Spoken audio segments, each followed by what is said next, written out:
We all have those moments that we'll never forget. And I'm talking about every detail, not just memories, but moments you can relive. The story I'm going to share with you today happened to a best friend of mine, but I was witness to it. This was very early in my law enforcement career, a little over 20 years ago. We worked at a college police department. One of our jobs and duties every night was to go through all the buildings, lock the doors, turn off the lights. You learn very quickly this place was haunted. However, this place didn't like to talk about that. That's kind of a thing we keep under wraps. Some people believed it to be true, while others did not, but I can confirm 100% it is true. The officer with me just happened to be one of my best friends. I knew this guy since we were in grade school, kids, and he is still one of my best friends today. He and I worked night shift, and this shift started off like every shift did. Nothing happened. Very uneventful night. But I do remember it was storming, or getting ready to storm. It hadn't started raining yet or anything, but the lightning was flashing, and it was in the early stages. We had went up to one of the little convenience stores up the road, and I had got a snack because I didn't get dinner. I remember I got a Mountain Dew and a Snickers bar. I'll never forget that. He was driving, and this was just after 12 a.m. Curfew was at 12, so we had to lock the dorms up. Then we done a walkthrough and locked up all the buildings. When we finally made it around to the most dreaded of all the buildings, where the science department was, I offered to go turn out the lights or lock the doors, but my friend graciously said, no, go ahead and eat. I would just open my candy bar. I'll take care of it.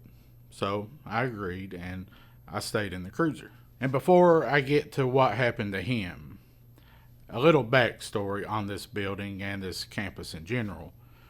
Starting in at least the 1970s, there had been at least 2 or 3 different encounters I know of where people had encountered a girl.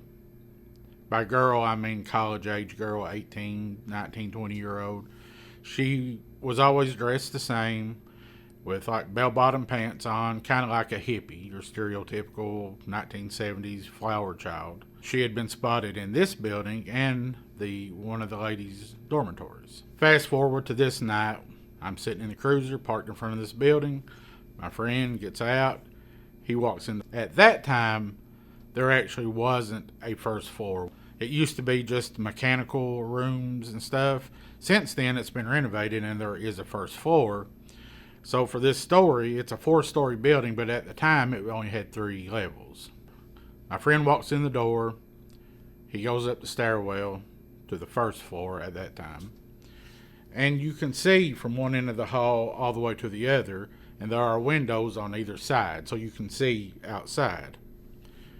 And on this floor, there was a breaker box that we would just flip the lights off for that floor, and then we would go up and repeat the process all the way. But as he got up to the breaker box, he started flipping the breakers one by one. Just when he got done, he said he could feel the hair stand up on the back of his neck.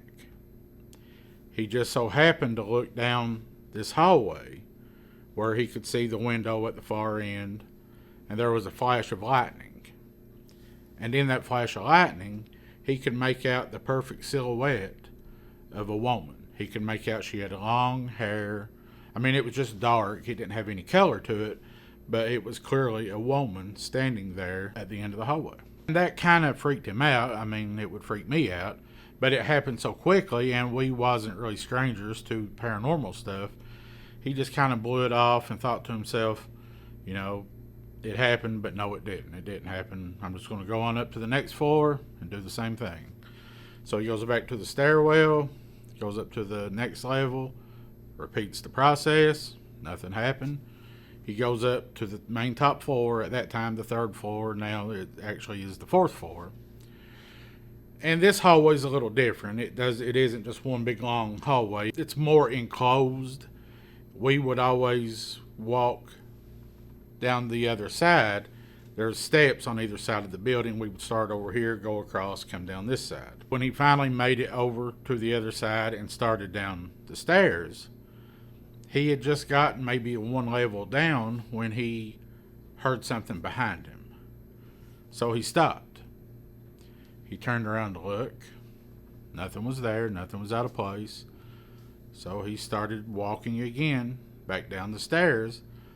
And whatever this thing was, it started walking behind him. He could clearly now hear that this was footsteps. Heavy footsteps. He stopped again. And it stopped. And he's looking around again, hoping that maybe someone is messing with him, or he probably thought or hoping it was me messing with him. So he stood there for a few seconds. Then he started back down again. And the footsteps above him started back again, matching his pace, but very heavy, very deliberate. He went a little bit further and stopped again. These things stopped. He'd done this a total of 3 or 4 times. He would start walking, the footsteps would start walking. When he would stop, they would stop. And I think he kind of had told himself at one point, well, maybe this is just an echo of my footsteps. Even though in reality he knew it wasn't, because we had made 1,000 trips up and down these stairs over the time we had worked here and had never heard that. But he was just trying to convince himself that it was nothing more than an overactive imagination. However, on the last time that he stopped, he was walking. This time he was down to about, I think, around the 2nd floor maybe. He heard these footsteps, and they were getting closer. So he stopped again, and this time when he stopped, and the chills just shot down my body as I tell this story, because I know it to be true. But he stopped, and he said these footsteps this time started running toward him, down the stairs toward him in his direction, and he booked it.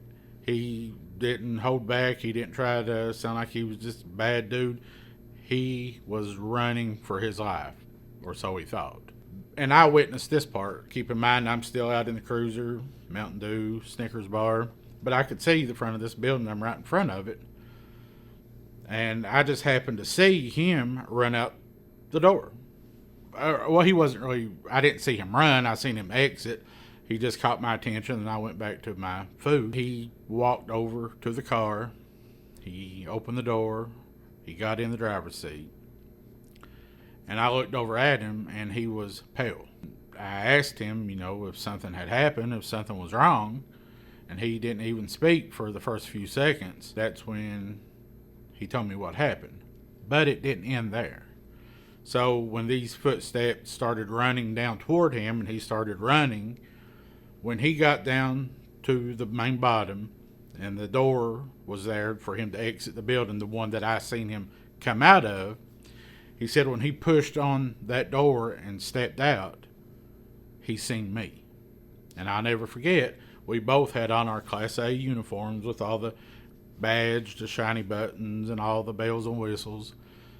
But he said he seen me standing a few feet away, and he actually began to speak to me to tell me what had just happened on the stairs. But as quickly as he seen me, I was gone.